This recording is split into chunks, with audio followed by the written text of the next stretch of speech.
Bismillahirrahmanirrahim. Alhamdulillahirabbil alamin. Salatu wassalamu ala asyrofil anbiya'i wal mursalin sayyidina wa maulana Muhammadin wa ala alihi wa sahbihi ajma'in, amma ba'du. Qala musannif rahimahumullah ta'ala, berkata Imam Ghazali rahimahumullah ta'ala di dalam kitab beliau Bidayatul Hidayah. Semoga pada hari ini selalu Allah tambahkan hidayah buat kita, saudara-saudara kita, taufiknya, sehingga kita selalu beramal dan selalu mengikuti sunnah-sunnahnya Rasulullah Sallallahu Alaihi Wasallam. Selanjutnya beliau berkata bahwa di dalam wudhu, khususnya yaitu setelah kita melakukan wudhu, mari berdoa dengan memandang pandangan ke langit dengan mengucapkan asyhadu an la ilaha illallah wahdahu la syarikalah wa asyhadu anna muhammadan abduhu wa rasuluh. Itu menghadap ke langit dengan posisi tangan terbuka ke arah langit, karena kiblatnya doa kemarin adalah langit, bukan Allahnya di atas, bukan ya. Kenapa harus ke atas? Karena kiblatnya doa itu di langit. Jadi harus tangannya menghadap ke langit untuk kebaikan. Tapi untuk menolak kejelekan dibalik gitu ya. Itu sifatnya tafaul. Jadi suatu penggambaran pengharapan kebaikan disesuaikan dengan gerakan tangan, gerakan mata gitu ya. Senyuman atau apa. Selanjutnya berdoa dengan doa Allahumma wa bihamdika asyhadu an la ilaha illa anta. Tapi ini kita jarang baca. Saya juga jarang. Itu ya. Jangankan bapak-bapak. Saya juga jarang ini yang baca Allahumma wa bihamdika asyhadu an la ilaha illa anta. Tapi gitu. Jadi ada perjanjian 3 orang, kemarin saya sudah di awal ceritakan, ada perjanjian 3 orang ulama bahwa kita bareng-bareng ngamalkan kitab ini. Jadi paling enggak ada azam. Dan mereka melakukannya, ternyata mereka mendapatkan kekhususan dari Nabi sendiri langsung turun ya. Satu dapat kitab, satu dapat tongkat, yang satu dapat doa gitu ya. Terus doanya tadi tambahannya Allahumma wa bihamdika asyhadu an la ilaha illa anta. Ya Allah, dengan memuji kepadamu, aku bersaksi bahwa tidak ada Tuhan selain Engkau. Itu doa penyerahan diri, pujian kepada Allah, juga kesaksian kepada Allah bahwa tiada Tuhan selain Allah.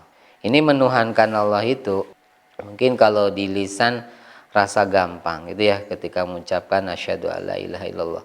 Tapi begitu banyak orang itu, naudzubillah, kita mungkin termasuk di mana, terkadang terucapkan nyampe tenggorokan gitu ya, hanya di lisan, belum nyampe ke hati gitu ya. Sehingga menjadi keyakinan kalau sudah menyampe ke hati, nyampenya ke seluruh badan. Nyampe kalau sudah masuk ke hati, nanti berjalan lafaz la ilaha illallah itu terus berjalan pada keseluruhan tingkah laku kita. Semuanya diserahkan kepada Allah Ta'ala gitu ya. Wa ufawwidu amri ilallah innallaha basirun bil ibad. Itu semuanya awal dasarnya dari kata la ilaha illallah. Sehingga kalau dari ilmu tauhid itu menghasilkan sifat berapa, kalau dari tukang ahli hikmah itu keluar angka berapa gitu. Dari lafaz la ilaha illallah itu banyak sirnya. Tergantung kita memanai. Tapi paling enggak di awal kita meyakini bahwa tiada Tuhan kecuali Engkau. Dan ini berat. Perkataan yang ketika Nabi mengucapkannya waktu itu, mungkin sekarang begitu ringan. Tapi ketika Nabi mengajaknya kepada umatnya waktu itu, ya resikonya kematian. Qul la ilaha illallah, langsung dilempari. Mana enggak ada Tuhan kecuali Allah. Tuhan itu banyak gitu ya. Tuhan itu malah 300 lebih itu ya, 360 atau berapa. Tuhan satu aja, Tuhan banyak aja nggak bisa nanganin, apalagi Tuhan di otak mereka orang-orang kafir. Kalau kita pikir kayaknya begitu ya, urusan banyak ditangani oleh satu orang. Selesai? Gak selesai. Mungkin otak kita juga waktu itu, naudzubillah, alhamdulillah hidupnya sekarang bisa iman. Kalau hidupnya di zaman Nabi, gak tahu kita jadi temannya Abu Jahal apa Abu Lahab apa siapa, gak tahu. Tapi alhamdulillah iman kita masih tertahan oleh ibu kita. Kita terlahir dari rahim-rahim seorang muslim, lahir-lahir dari orang mukmin. Terjaga. Logikanya gini saja. Itu ya kalau orang yang pakai logika. Kalau lingkungan manis, RW-na 5 kumaha. Gitu wae gitunya. Lingkungan manis RW-nya 5 gitu. Itu urusannya gimana? Riwe. Sama dengan Tuhan gitu ya. Kalau Indonesia presidennya 3 aja, ulah jangan 55. Kopel 300 lagi umpamanya. Gimana Indonesia? Ya riwe. Jangankan itu. Suaminya 1, istrinya 2 aja sudah gak kebayang sih. Ya, baru 1 aja sudah riwe ya. Sudah menyalahi sunnah padahal tapi riwe ya. Terus amil tu su'an. Ini di waktu pagi. Di waktu apa? Di waktu wudu. Ketika kita wudu, selesai wudu ngomongnya gini, saya melakukan kejelekan. Coba bayangkan, tawadunya orang Islam ketika sudah melakukan kebaikan, saya telah melakukan kejelekan. Wa dzalamtu nafsi, saya telah mendolimi diri saya sendiri. Karena di dalam kebaikan itu ada kejelekan tetap. Apalagi kejelekan itu sendiri. Tapi bukan berarti dengan kejelekan tidak ada peluang untuk menjadi baik, bukan berarti. Tapi kita waspadai bahwa setiap kebaikan yang kita lakukan jangan merasa aman bahwa 100% itu adalah baik. Ada sisi kejelekannya. Tetap ada. Usaha setan selalu menjatuhkan kita itu pasti selalu ada. Gak tahu dari jalannya. Mungkin dari kalau kita kebaikan kok disebut jelek, mungkin dari rianya. Makanya orang-orang soleh itu ketika mendoakan kayak guru-guru saya, mintakan maaf ke orang tuanya ya, saya belum bisa ngurus benar-benar gitu, jadi begini keadaannya. Jadi padahal beliau sudah ngurusin benar-benar gitu ya, kayak ibu kita ke kita gitu ya, maaf si ibu belum bisa ngurusin maneh gitu ya gitu. Sebenarnya padahal udah diurusin mulai kecil, padahal urusan nikah aja belum diurusin gitu ya. Tapi kadang kayak dia merasa salah. Kalau kita otaknya sedeng mah, ini ada salah mana orang wayah kawin itu dikawinkan. Itu leletik di urusan malah. Ya itu. Jadi kadang ketawaduan. Wadzalam tu nafsi, dan terkadang kita itu menjatuhkan diri kita ke dalam api neraka. Dengan keadaan kita sadar kadang. Dalam keadaan kita sadar, malah nantangin ya. Malah nantangin. Asik kan di neraka mah banyak batur. Emang pikir nak kumaha neraka sugan penjara biasa. Itu ya. Kadang orang menantangin. Udang-udzubillah kalau sudah nantangin di waktu itu turun godobnya Allah. Ya, kalau saja di situ ada godobnya Allah Ta'ala, kayak kejadian di Mesir gitu ya, sama kejadiannya mungkin. Nenek-nenek itu yang pernah postingan-postingan ada itu. Waktu pakai dia dengan pakaian yang tertutup, ternyata ada wanita yang terbuka auratnya naik kendaraan, diomongin gitu ya. Kenapa harus pakai pakaian gitu? Kayak yang sopan, tutup aurat.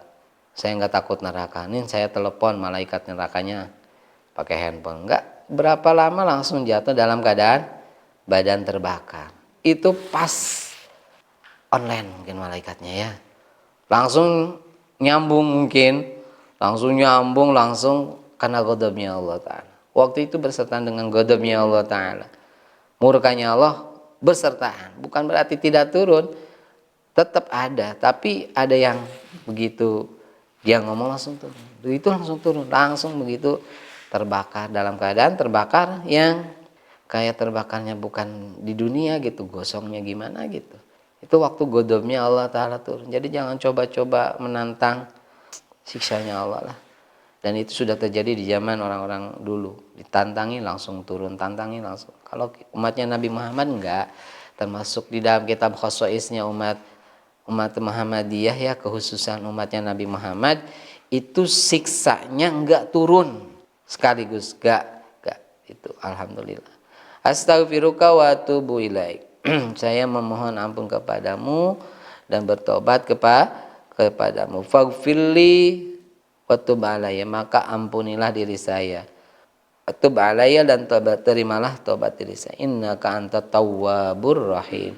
Sesungguhnya engkau zat yang menerima tobat, ar-rahim, yang maha belas kasih. Mulanya ada orang-orang yang masuk neraka itu, kalau orang-orang soptohan gitu ya, orang-orang sampai gurau-gurauan. Ketika dimasukkan ke neraka langsung protes. Gusti gitu, katanya Gusti itu sifat rahmanya tinggi kok. Katanya penerima tobat, saya udah tobat kata terima.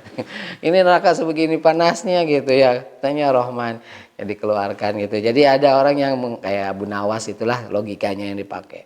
Itu ya. Orang mengerayu ke Gusti Allah Ta'ala, muji Gusti Allah. Kan Gusti mah orangnya bager gitu, kalau ke mah orang gitu ya. Gusti kan bager, namanya bager atau ampura we abdi. Ada orang-orang yang merayu ke Allah Ta'ala nanti ketika dimasukkan neraka dengan berharap karena rahmatnya Allah Ta'ala itu lebih luas daripada dosa-dosa kita. Rahmatnya Allah harus kita yakini melebihi dari dosa-dosa kita. Jangan pernah putus asa dari rahmatnya Allah Ta'ala. Semoga kita selalu mendapatkan rahmat selalu meskipun keadaan kita telah selalu berdosa. Semoga Allah Ta'ala bukakan pintu tobat, pintu taufik dan hidayah. Nabi wal barokah. Al-Fatihah. Alhamdulillah.